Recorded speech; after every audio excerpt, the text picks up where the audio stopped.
Lorsqu'une mère en difficulté doit se présenter devant un juge pour une contravention de stationnement, elle amène sa fille avec elle. Le juge jette un coup d'œil à l'enfant, l'invite à s'asseoir avec lui et lui demande si elle a faim. Lorsque la petite fille dit qu'elle l'est, il prend une décision choquante. À Providence, Rhode Island, une jeune mère se dirigeait vers le palais de justice en tenant fermement la main de sa fille de 6 ans.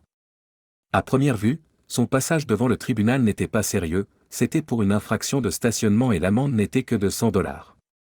Mais pour elle, c'était une petite fortune, suffisante pour la rendre sérieusement inquiète. Elles entrèrent dans la salle d'audience nerveusement.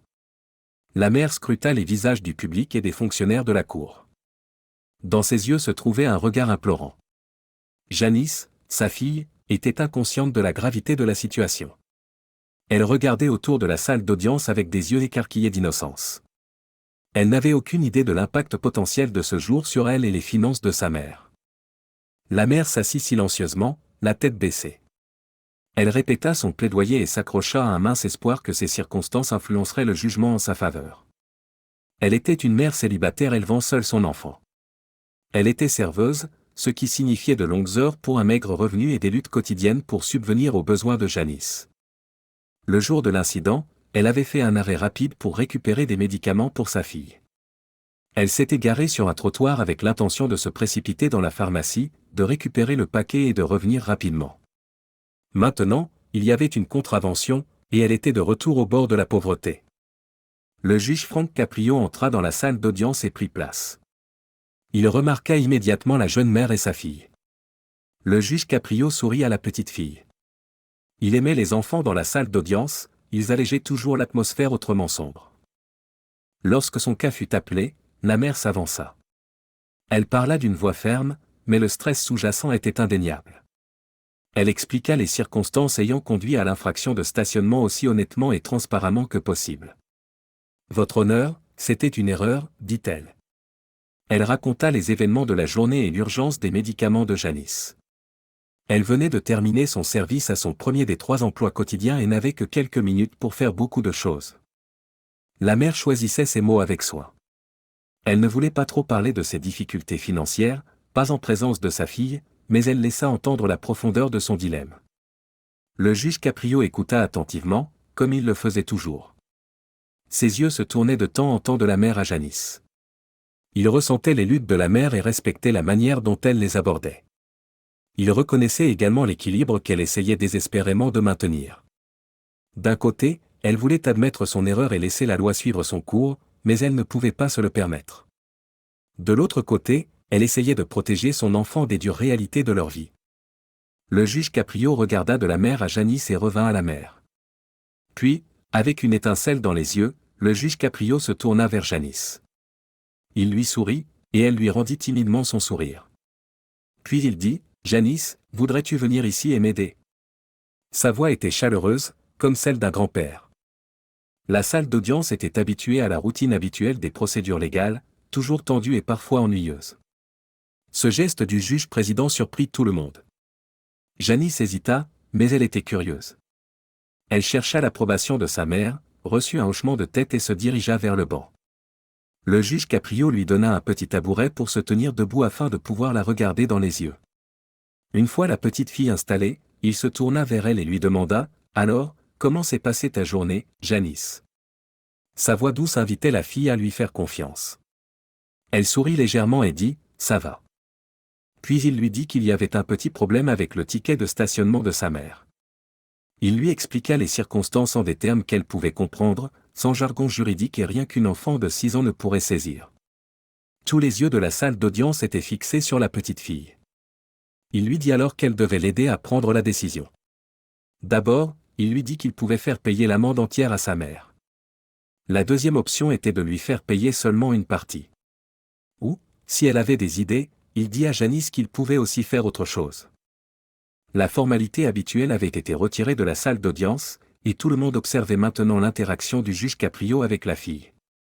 Janice fronça son petit front. Le poids de la décision entière reposait sur ses jeunes épaules, et elle semblait le réaliser. Après mûre réflexion, elle se tourna vers le juge Caprio et lui dit qu'elle pensait que sa mère devait payer seulement $50. Quand Janice parla, sa voix était claire et confiante. Elle avait pris une décision juste et réfléchie, et cela impressionna le juge Caprio. Un murmure de rire flotta dans la salle d'audience. Tout le monde acquiesça avec respect au jugement équitable de la jeune fille. Il était facile de voir la profondeur de sa perspective sur l'équité et la responsabilité. Surtout, l'interaction du juge avec Janice avait brisé l'atmosphère étouffante. Le juge Caprio sourit avec ses yeux. Il hocha gravement la tête et accepta la décision de Janice avec un hochement de tête, la remerciant pour le rôle qu'elle avait joué dans les procédures d'aujourd'hui. Il lui dit qu'il pensait qu'elle était aussi juste qu'il l'aurait été, et elle rayonna au compliment. Mais ensuite, il eut une étincelle dans les yeux. Le juge Caprio était toujours très conscient du dilemme de la mère, et étant l'homme qu'il était, il voulait aider. Il voulait alléger son fardeau et en même temps montrer à Janice que la loi était quelque chose à respecter, pas à craindre. Alors il se pencha en avant et fit quelque chose qui coupa le souffle de la mère de Janice. Il donna à Janice une autre option inattendue. « Il y a une autre option, dit-il. As-tu faim? As-tu mangé aujourd'hui ?» Tout le monde dans la salle d'audience fut surpris. Le juge prenait une approche que personne n'aurait pu prévoir. Mais pour Janice, c'était la question la plus naturelle du monde. Le juge avait raison, elle avait faim et non, elle n'avait pas encore mangé, dit-elle au juge Caprio. D'accord, dit le juge. Et si je te disais que je vais annuler le ticket complètement si ta mère prend un seul engagement? Janice ne savait pas ce qui se passait, mais sa mère poussa un soupir de soulagement. Puis Janice demanda au juge quel était l'engagement. Avec un sourire gentil et doux, il lui dit, « Si ta mère promet de t'emmener déjeuner, cela annulerait le ticket. » L'offre resta en suspens pendant un moment. Encore une fois, Janice plissa son visage. Elle regarda sa mère, puis le juge Caprio encore une fois.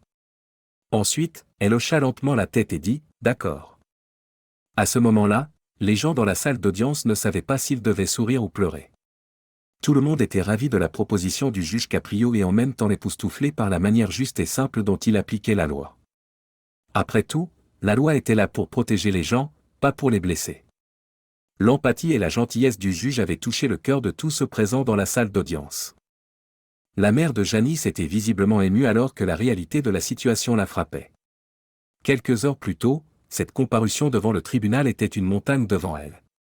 Elle s'était convaincue qu'elle devrait payer l'amende et n'avait aucune idée de l'endroit où elle trouverait l'argent pour compenser les $100 perdus. Mais maintenant, sa fille avait été traitée à un siège sur le banc d'un vrai juge et avait même été autorisée à rendre un jugement juste. Le juge Caprio hocha gravement la tête vers Janice. « Je pense que tu as fait un choix sage, Janice, dit-il. Tu nous as montré à quel point la gentillesse et la compréhension sont importantes. » Ses paroles et son exemple étaient une leçon puissante pour tous les présents. Cela montrait qu'il y avait quelque chose de profondément moral à la place de la compassion dans le système judiciaire. Alors que le tribunal levait l'audience, Janice et sa mère sortirent main dans la main. Elle ne laissait pas simplement derrière elle le litige juridique, elle partait avec une leçon de vie significative. Un simple acte de gentillesse judiciaire avait changé leur façon de penser l'application de la loi, et dans le processus, le juge Caprio avait créé deux puissantes défenseurs de sa vision de la loi. Parfois, l'esprit de la loi est plus important que la lettre de la loi. Quelle belle histoire! Pensez-vous que ce jugement était juste? Avez-vous déjà été dans une salle d'audience où un juge a montré une telle compassion inattendue? Dites-le nous dans les commentaires. Nous serions ravis de vous entendre. Pour l'instant, c'est tout. À la prochaine vidéo.